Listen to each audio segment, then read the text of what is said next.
మీ ఎలాంటి వ్యాపార ప్రకటనలకైనా వెంటనే మా ఛానల్ సంప్రదించండి. నమస్తే. ఈ రోజు మన స్టూడియోలో ప్రముఖ ఆధ్యాత్మికవేత్త శ్రీచక్ర ఉపాసకులు మణికంఠ శర్మ గారు మనతో ఉన్నారు.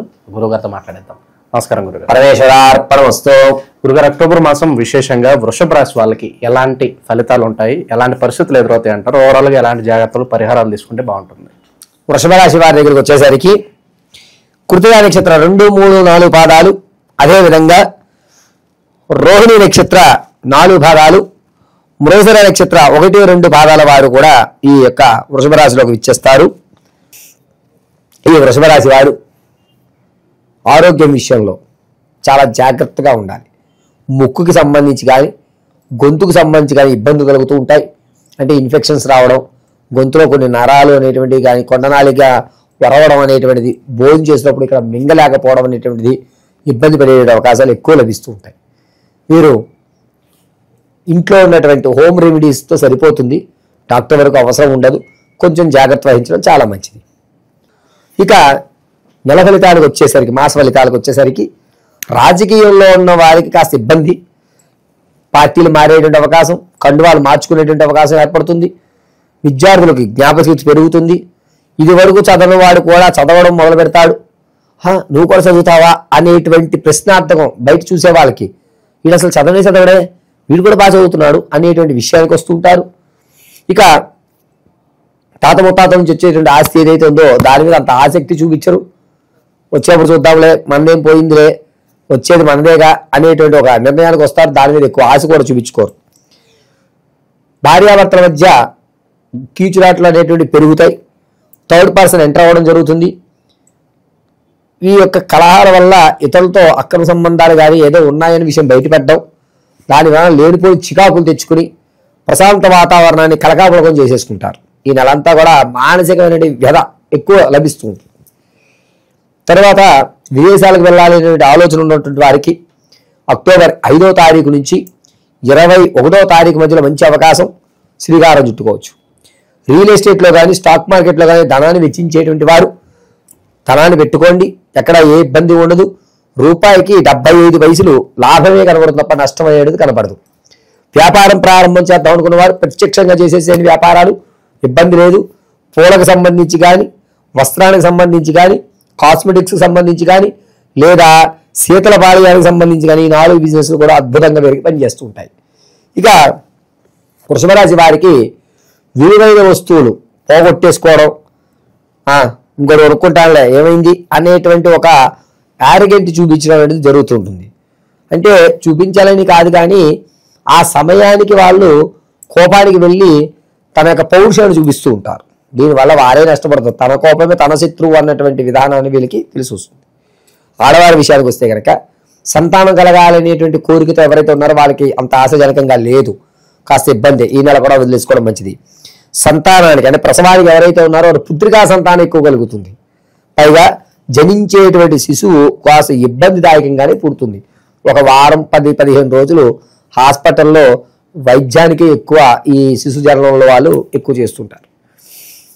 ఇక ఎవరైతే వివాహం కొరకు చూస్తున్నారో వాళ్ళకి అంత ఆశాజనకంగా కనిపించట్లేదు. వివాహాన్ని కూడా వాయిదా వేసుకోవడం మంచిది. విలువైన వస్తువులు ఏవైతే ఉన్నాయో, ఎవరినైతే మీరు అతిగా ఇష్టపడుతున్నారో వాళ్ళు దూరం అవడం, మధ్యలో కొత్త పరిచయాలు ఏర్పడడం, మిమ్మల్ని పూర్తిగా దూరం పెట్టేయడం అనేవి జరుగుతూ ఉంటాయి. ఆస్తి విషయాలు కానీ, ధనం విషయాల్లో కానీ ఎక్కువ ఇంట్రెస్ట్ చూపించరు. విలువైన వస్తువు ఏదైనా సరే మనసు బాగాలేనప్పుడు ఒంటి మీద ఏమన్నా ఒకటే అనేటువంటి ధోరణిలోకి వస్తూ ఉంటారు. సమస్య పరిష్కారం తెలియక ఒంటరితనానికి ఎక్కువ అలవాటు పడేయాలి.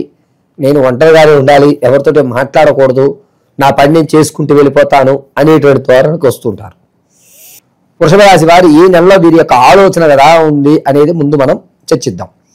వీరి ఆలోచన పని ఏదన్నా కానీ నేను శ్రమ పడితేనే అవుతుంది, భగవంతుడు కాదు కష్టే ఫలి అనేటువంటి నాను నమ్ముకుని చేస్తుంటారు. వీరికి తెలియని విషయం ఏమిటంటే భగవంతుడు సహకారం కూడా ఉంటేనే పని అవుతుంది అనేది చివరలో తెలుసుకుంటారు. శ్రమ పడాలి, మన పని మనమే చేయాలి, మనం ఎంతో శ్రద్ధగా ఆ పని మీద ఇష్టంతో చేయాలి అనేటువంటి ఒక ఆలోచనతో మాత్రమే పనిచేస్తారు. ఇటువంటి వారితో మనం స్నేహం చేయడం వల్ల పనిని ఏ విధంగా చెయ్యొచ్చు అంటే పని అందరూ చేస్తారు, కానీ దాన్ని ఆస్వాదిస్తూ ఎలా చేయాలి, కష్టం అని అనుకున్నాడు, అన్ని కష్టంగా పడుతుంది. ఇష్టంగా చేయాలి. ఆ ఇష్టపడుతూ పనిని ఎలా చేయాలి అనే విషయం ఇటువంటి వారితో మనం స్నేహం చేయడం వల్ల ఈ నెలలో మనం తెలుసుకుంటాం. ఓకే, ఇక ఆల్రెడీ ఉద్యోగం చేస్తున్న వాళ్ళు మారాలా వద్దా, లేకపోతే స్థానచలనం కలిసి వస్తుందా లేదా అని ఆలోచనలో ఉంటారు. వాళ్ళకేంటి? వీరు ఎట్టి స్థానచలనం చేసిన పరిస్థితి అంతే. స్థానచలనం పనికిరాదు. నిరుద్యోగులు కూడా అంత ఆశాజనకంగా లేదు. వీరెవరూ కూడా ఈ నెల విడిచిపెట్టుకుని దైవ సంబంధితమైన కార్యక్రమాల్లో పాల్గొనడమే మంచి పరిష్కారం అని చెప్తాను.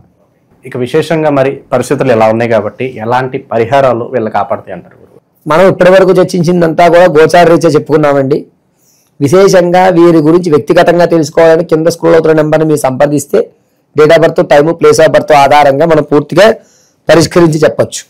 అలా కాకుండా మీకు మీ డేట్ ఆఫ్ బర్త్ తెలియకపోతే కనుక ఫోటో పంపిస్తే మేము అడిగే ప్రశ్నల ఆధారంగా మనం లెక్క కట్టి కూలంకషంగా వివరణ చేయడం జరుగుతుంది. అయితే గోచార రీత్యా ఎలాగున్నా, ప్రస్తుత పరిస్థితులు ఎలా ఉన్నా సరే వాటి సగు పరిష్కారం ఈ శరన్నవరాత్రుల్లో మనం నాగమ్మ అమ్మవారి దేవాలయంలో అమ్మవారికి విశేషంగా ఉదయం వేళ అభిషేకం గావించి ఏ రోజు అవతారంలో అమ్మవారిని అలంకరణ చేసి ఆ అవతారాలకు సంబంధించిన మూల మంత్రాలతో హవనం చేసి సాయం సంధ్య వేళ కుంకుమార్చన, శ్రీచక్ర కుంకుమార్చన నిర్వర్తించి నీ సమస్య ఏమిటి, దానికి సగ పరిష్కారంగా ఏ మాలనైతే నువ్వు ధరించాలి, బొట్టు అంటే మనం ఇచ్చేటువంటి కుంకుమ ఏ విధంగా ధరిస్తే కనుక నువ్వు ఆ పనిలో పూర్తి అవ్వడానికి ఏ వస్త్రాలు, ఏ విధమైనటువంటి ఈరోజు ఏ బట్టలు కట్టుకోవాలి అనేటువంటి పూర్తి వివరణ మీకు ఇవ్వడం జరుగుతుంది. ఈ కింద ఉన్న నెంబర్ని మీరు సంపాదించినట్టయితే కనుక గోచార రీత్యా అయితే కనుక వృషభ రాశి వారు ఈ నెలంతా కూడాను గణపతి ఆరాధన ప్రాధానం. అందులోనూ కుడివైపు తొండం ఉన్నటువంటి శ్వేత గణపతి అంటే తెల్లటి గణపతిని ఆరాధన చేయడం చాలా మంచిది.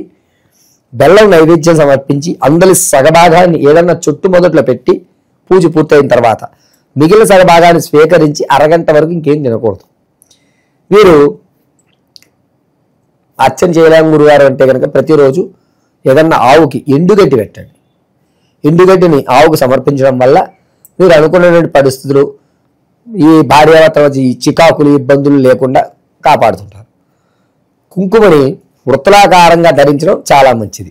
ఓవరాల్ గా ఈ రాశి వాళ్ళందరికీ ఈ మాసం ఏ విధంగా ఉండబోతుంది, ఎలాంటి జాగ్రత్తలు తీసుకోవాలి, చాలా బాగా వివరించారు. ధన్యవాదాలు గురుగారు. పరమేశ్వర అర్పణమస్తు.